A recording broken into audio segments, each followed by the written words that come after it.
DNA Video Productions is a full-service video producer with a fleet of drones, 4K, and HD cameras, as well as a crew of video operators. We handle commercial and residential real estate videos, as well as events for promotional purposes. We create book trailers, both live-action and running stills, music videos, and website videos. We also film series shorts for online distribution and are currently involved in filming a political parody. We specialize in low-cost movie making. Call DNA Video Productions at 941-748-6865 or visit our website at www.dnavideoproductions.com. That's www.dnavideoproductions.com. Thank you. Our sponsor this month is Published, an affiliate of Village Voices. Published offers all author services from writing tips, critiques, manuscript evaluations, and editing, as well as tips to help you become published. If you prefer to self-publish, purchase the step-by-step book on publishing through Amazon, or purchase services a la carte, from formatting to creating custom covers, or even tips to gather endorsements. The staff is headed by 2 professional writers. After your books are published, either trade paper, electronically, or both, purchase marketing tips, web services, book trailers, or turn your book into an audiobook. Publish provides all your writing, publishing, and marketing needs. So give them a call at 941-748-6865. Contact them online at dgould497@aol.com, or go to the website at www.publishedavillagevoices.webs.com.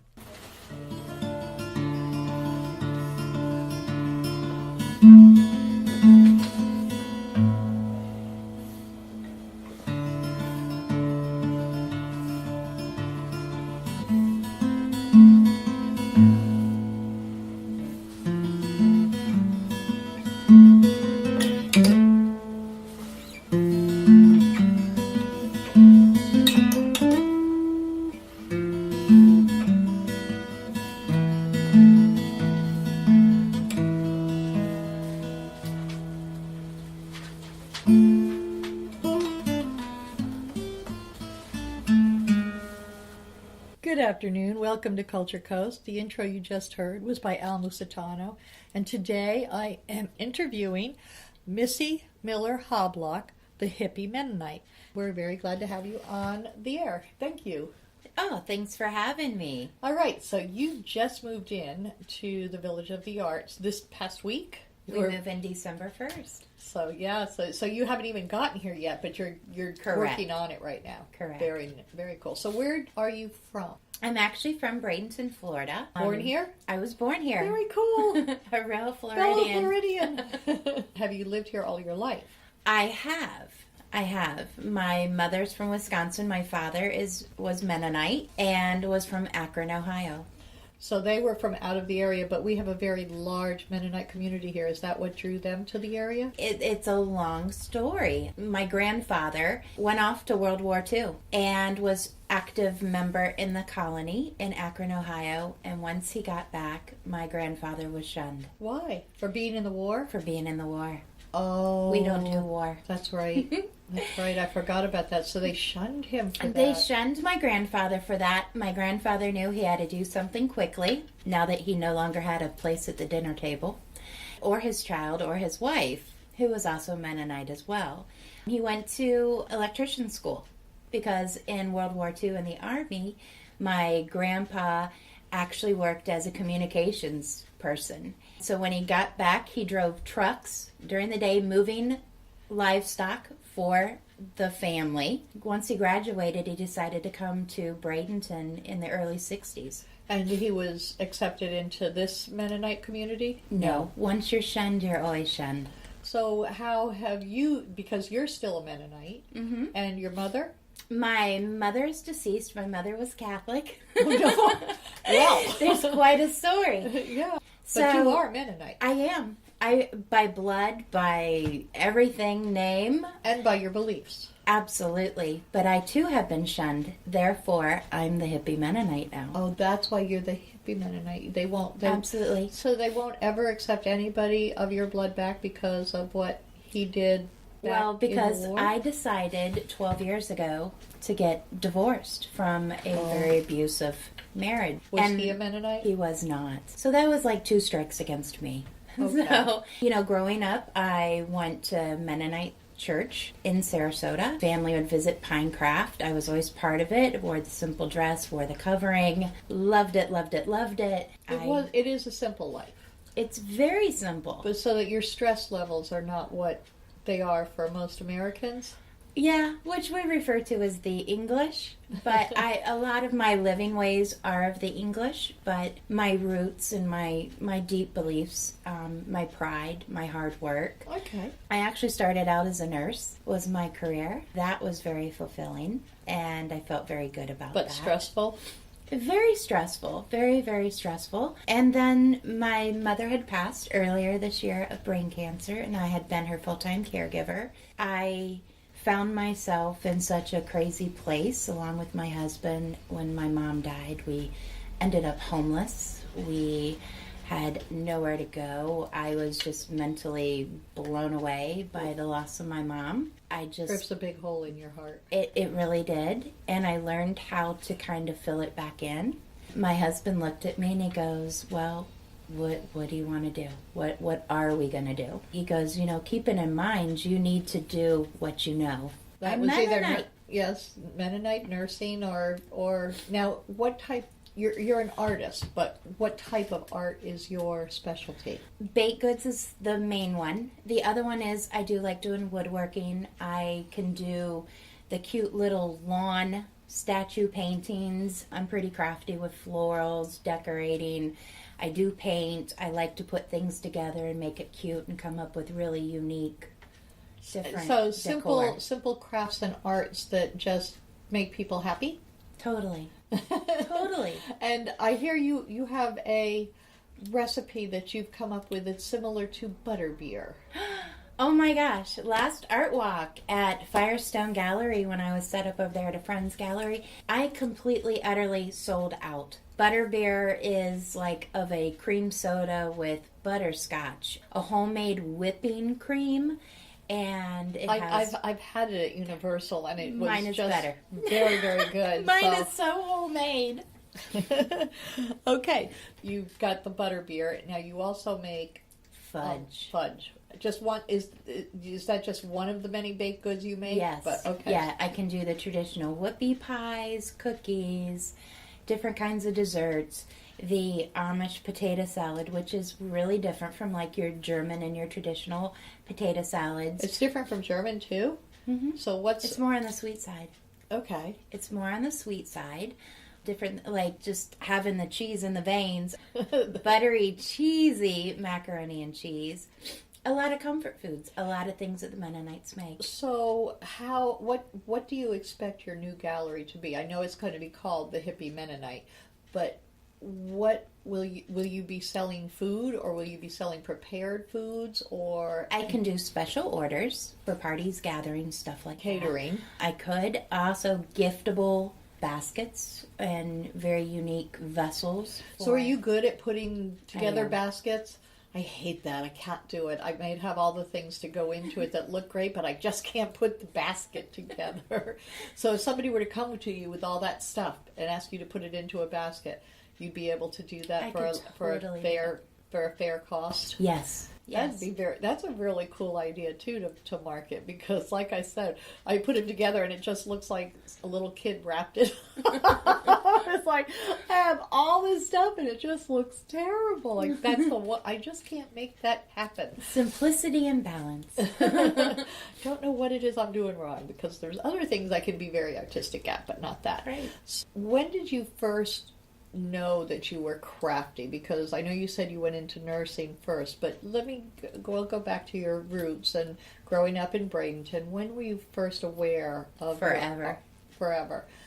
Was your mother that way? Did she teach you this stuff, or where did you get it from? I got a lot of my influence, of course, from my mother. Great German background, close-knit family, a grandma here, but a lot of it, that was the inspiration, but the getting it honest was being raised around the Mennonite grandparents. So even though they were shunned, they were still Mennonites. We were still family. And so close to the community, but not of the community. Correct. Now, did you have other Mennonite friends who didn't, even though you couldn't go to the church and you couldn't do things there, did they make friends with you? Unfortunately, I really didn't, being born and raised here, because usually the Mennonites at that time, back in the 70s when I was born, it was like the winter home for Ohio and Pennsylvania and everything, for the Amish and for the Mennonites to come down. So we would go and visit them, or we would meet them. I was allowed to go to Mennonite church. So they allowed it up to a point, and then you got in trouble because I just couldn't live amongst them. I had to leave. I had to live English. Yeah. So how did you decide that you were going to be the Hippy Mennonite? How did that come about? Well, if you look at the season and the flavor of this great up-and-coming neighborhood, you've got psychics, you could have witches of white light, you've got artsy, crafty, eclectic, very cool, very centered, and an energy-filled neighborhood. How would a Mennonite fit in here? Except for a Hippy Mennonite who's been shunned, therefore being the Hippy Mennonite. That's a great name. I don't know. We've got great energy, but I can't. The Mennonites, because of their simple life and the fact that they like non-techie stuff, I think they really do have a lot in common with the arts and the whole feeling that we have here in the village. But I'm glad you found an energy in the village that you enjoy, because it is. I think that's one of the best things about the village, is that special energy. It's not just about the art. It's about so much more, and the path to your art. So why did you decide not to go back to nursing? Well, I have unfortunately been diagnosed with a really yucky, ugly disease that is affecting my feet and ankles. And nursing it's the feet and legs are kind of like on borrowed time, unfortunately. But fortunately, I'm mentally centered and I'm driven, and I can still think, I can still be creative, I can still be me. And there may be things that come up and make it better in the meantime. Maybe Absolutely. Something will be found and make your yucky disease go away. That would be nice. Lots of gene therapy going on out there that they can. That would be nice. They can. I know that they're doing a lot of work out there, so hopefully it'll happen in time. Yes. And it's not going to kill you. It's just not a fun It's just thing gonna to have to go through. Those are still makes me me. Yeah. Definitely. Yeah, definitely. So you can still work with all that. How are you planning to open? I know you said you're going to be opening soon. Tell us a little bit about opening. Because now that you've moved here as of December 1st. Yes, I'm trying to get everything scamperedly put together for January the 6th, the first art walk for the year. And I am going to be commissioning some friends and links down in Pinecraft who I will have as artists some homemade stuff made, laces, doilies, cute little things. Baked goods, obviously, because I'm all about quality and freshness and my pride of what goes into what I make. I won't be kicking out like 50 pounds of fudge a day, Right, because that would be too much for starting it would out. just be there, sample it, like how it looks. Wow, that sounds good. And then make an order. Absolutely. And then I know it's going to take a couple of months to generate the momentum and light up my part of the street. It works very, very well for Rachel. She caters. She'll only open on the art walks when she does that stuff, but she caters the rest of the time, and she is a busy, busy girl. So you have, I think there's a huge opportunity out there. And you might want to talk to her, too, because Retro Baked is been there for 2 years, and they're doing fantastic. And I haven't met them. I know that we have Sugar Cubed here in the village and Retro Baked, and a lot of people are like, they already have bakery. Oh, that's totally different. I think that I picture that's them. like saying, oh, well, we already have artists in the village. Why would somebody want to open a new art gallery? Because mine's totally different. Exactly. Sometimes people don't understand. That's why I had no problem with another book gallery. True. It's like totally different. You have a specialty here. I have a niche, and every one of the restaurants has a niche. somebody just recently brought up, well, would you want 5 taco shops? And it's like, sure, if they're all different. Absolutely. You know, it's like, cool, bring it on. Absolutely. So, yeah, it gives everybody more opportunity to try more things and to see how rich and diverse it all can be. So, yeah, I can't imagine fudge being, they don't make fudge at Sugar Cube. They don't make fudge at Retro Baked. My fudge is definitely sweet enough to keep you warm. I'm actually branding a section of my fudge. I can make any kind of fudge, but I'm trying to brand name one called the Tipsy Mennonite because it's the fudge with the alcohol. Oh. Right now I've got selling like crazy. I have got orders backed up till the week before Christmas. Wow. Where it's the eggnog with rum. I'm working on a key lime. And that's the eggnog with rum, though. That's the one that's going to be the Tipsy Mennonite. Well, that, and I also have another one that I'm developing right now that I'm trying to get just right with the flavor that I think is so unique, is the key lime with tequila. I'm going to do like a Bailey's. I want to do one with like a whiskey. What about with the butterbeer? Butterbeer, we can always add rum to that. And I could actually, I am digging around and I can do, I haven't made it yet, but probably next week in the new home, in the new gallery, that the butterbeer fudge will be made. And do you expect to sell that all month long or just at your art walks? I'm going to try to establish just, regular shop hours. And be available. Be available 3 or 4, 5 days a week, in between 3 and 5 days a week. Mm-hmm. So you'd have most of those things, at least for tasting, so that they could, maybe not in quantity because you don't want the stuff to go bad. True. How long does fudge last? Fudge can last definitely up to 3 to 4 months in the freezer. You can keep it in the fridge for about half of that. If you take good care of it, keep it wrapped up, keep the air away from it, it'll stay really good. All right, so what about your butterbeer and your... Butterbeer, pretty much when you drink the butterbeer, which is non-alcoholic right now, it's pretty much for the day. I think butterbeer should be non-alcoholic because I don't do the alcohol ruins it. It's like it's just some flavors are just so good. Absolutely. There's no reason to kill them with even though it's got the name beer. It's just the idea. But it's just a butterbeer because of the creamy soda with the fizz, and I'm not all about adding alcohol to all my stuff. It's just I thought for a unique brand, the Tipsy Mennonite collection. But then I can do all kinds. It'd be really nice, just an idea here, to have that available for sale at the brewery. I can imagine that they would, they'd add on a little thing for themselves, but I think that would really work out well with all their craft beers to have craft fudge. That would be neat. And they work with the village very, very well. That's good, because I can't wait to get in and meet other artists. They're very village friendly for the most part. So you might be able to pull something like that off. That would be really cool. That'd be cool because I feel like it's just the timing and the crazy horrible year that I've had. Marketing is always a tough one even when you've got a niche. It's so hard. Everybody's like, well, online. Yeah, but who has time for that? When we're busy doing the art stuff. It's very difficult to wear so many hats and still succeed. Mm-hmm. So you have been here in the village a couple times visiting as a visiting artist at Firestone Gallery. Mm-hmm. So you had a really big Day of the Dead. Oh my gosh. I love that experience. I loved Halloween. I'm not one for handing out candy, but goodness, 400 goodie bags Firestone Gallery gave out. It was incredible, the turnout for that. We've never had anything like it in the village.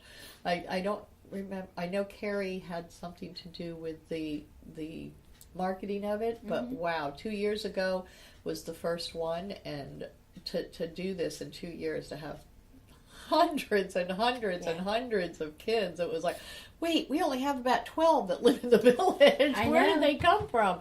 But they came from everywhere, and their parents were all dressed up too. I loved it. Such the dogs. I love seeing the pets dressed up. We're going to have a contest next year. Oh, totally. Costume contest. totally bump it up. Yeah, that was incredible. It was very, very cool and fun. And it wasn't about selling anything. It was just about the kids. And that's what was so beautiful about it. So your husband, what does he do? Johnny Hobbs. John is a professional touring comedian. He has been doing comedy for 15 years. We also are part of the Minnesota Films. I am going to have to talk to him, too. Yes, John is a very interesting guy, very creative, but in his own way, completely different.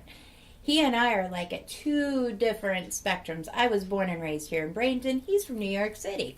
Woo. You know, New York City. Yeah. And his artwork his love is writing. And, you know, growing up, his parents never supported it. Nobody does. You're going to be broke. My professor in college said the same. Oh, there's no money in writing. So yeah, it's like, okay. The movie Orange County explains a writer's life. If you ever go back, that's just a little movie reference, but it's so true. In some ways, but I know writers who, and I'm not talking about best-selling. That is a 1%er thing. There's a lot of writers out there, though, and without them, I know this is off your interview, but writers, without them, who's going to write the content for websites? Who's going to write the videos, the screenplays for all the serials shows? Who's the internet shows, the television shows? We still have to have writers even in a visual video world.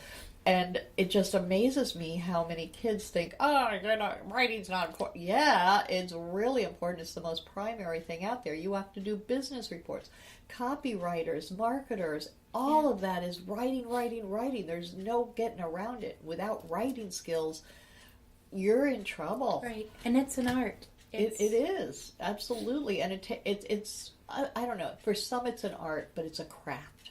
Absolutely a craft that can be learned and learned well. And if you learn it well, you can sell stories, you can sell articles, and you can inform people. You can do just about anything, but it really, writing to me is, so I'm glad to hear he's that. And I will have to interview him as well. Yeah, John's pretty cool. So he does that. So what kind of writing is he involved in now? John has written, directed, produced some independent films. Was that locally or? Locally. Up in New York? Yep. Okay. Everything's been done down here. How long has he been here? John has been here as long as I've been alive. He moved down here from New York in 1972 with his family when he was 3. Okay, that's funny. As long as you've been alive. So I take it he's a little bit older than you. He's 3 years older than me. Okay, that's not. So he came down pretty young. Yeah, he was 3. Oh, okay. I was going to say if he's been around, that'd be difficult. So he came down with his family. He did. Are they artistic or? No, he Not just at got all. involved. Did he get involved in school? Well, never mind. I'll get that from him. So you went to school. Did you go to college? I actually started prerequisites at MCC to go on to get an RN degree, but I just... The nursing, you were an LPN? Mm-hmm. Okay, that's my mother was too. That's still a really tough job, stressful, and you get to do almost as much. It's just 1 year shy of the RN, right? It's actually 2 years, but it's give or take. But right now the requirements are growing leaps and bounds where RNs are being forced to go back in to get their bachelor's and their master's, and they're my age. And they've got grandkids, or they might have 9 or 10-year-olds, and trying to work and go to college full time. And nursing is tough. It is. The schooling for nursing is really tough. And, they do most everything the doctors do, maybe more. Yes. The doctors are, the truth. The nurses tell the doctors what to do. It is, because we spend more time with the patients. Yeah. So you don't expect to be going back into nursing at No. any point. That's a done, but you miss it. I do miss it. And not even in like home health care, tending like you did your mother? No. That's sad. It tears your heart out. So I'm so sorry about your losing your mother, but I'm glad that when your husband suggested you do something that you loved, I know and love, yeah. that you found the village. Now, how did you find the village? My husband was asked by the Liz Wild That's funny. to be part of her radio show. And That's been a long time. This was actually a year ago that Okay. she was trying to get moved up to Chicago with the Loop, and had asked my husband to kind of join her on that journey. And we had just met and just really liked the energy. My mother gravitated to Liz, and Liz really gravitated to my mom. We kind of, She lost her mother. Yeah, and we just, over the course of 2 years, we've just made a really good bonding friendship and support, and I'm glad Liz didn't leave us, because she is a ball of energy when she's on her feet. She is. She is really a go-getter.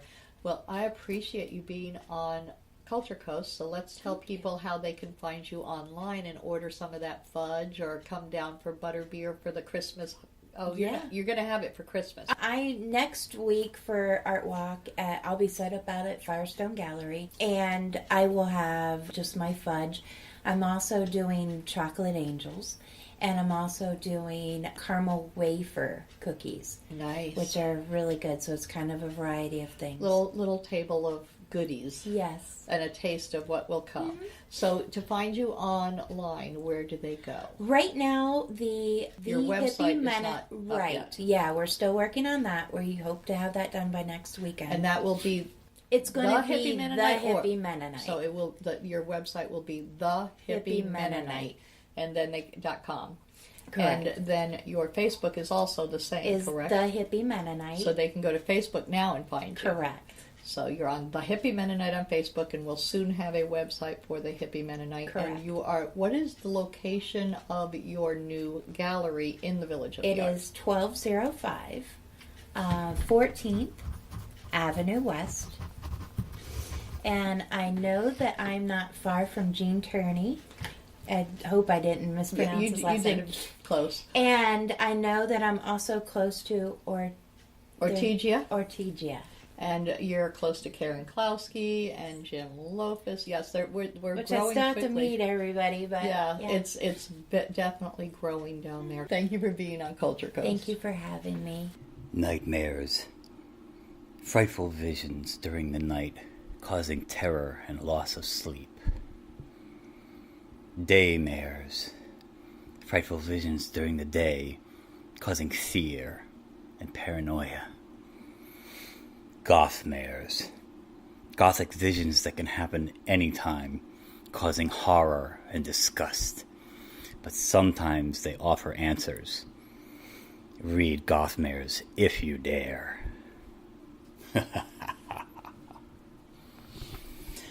Gothmares, a young adult novel by Al Musitano, available on Amazon and fine bookstores everywhere. Village of the Arts, the largest artist colony in the state of Florida, located on 42 acres, includes artists, homes, galleries, gardens, and restaurants featuring handcrafted gifts, fine art sculptures, painting, photography, enviro art, healing arts, books, mystics, and musical variety.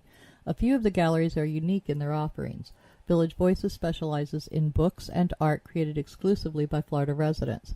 The Dancing Crane Gallery offers fine art, custom jewelry, and unique, innovative art.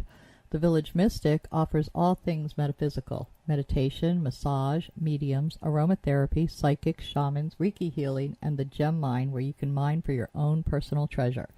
Yoga Arts offers classes or one-on-one coaching. Musicians and bands can be found throughout the area. Many of the artists and musicians offer classes. Restaurants and bakeries provide respite for the weary and magic for the foodies. Visit during the first Friday Art Walk and stroll through the shops and galleries enjoying free appetizers, wine, music, and demonstrations. For hours and information, please visit the website at www.villageofthearts.com.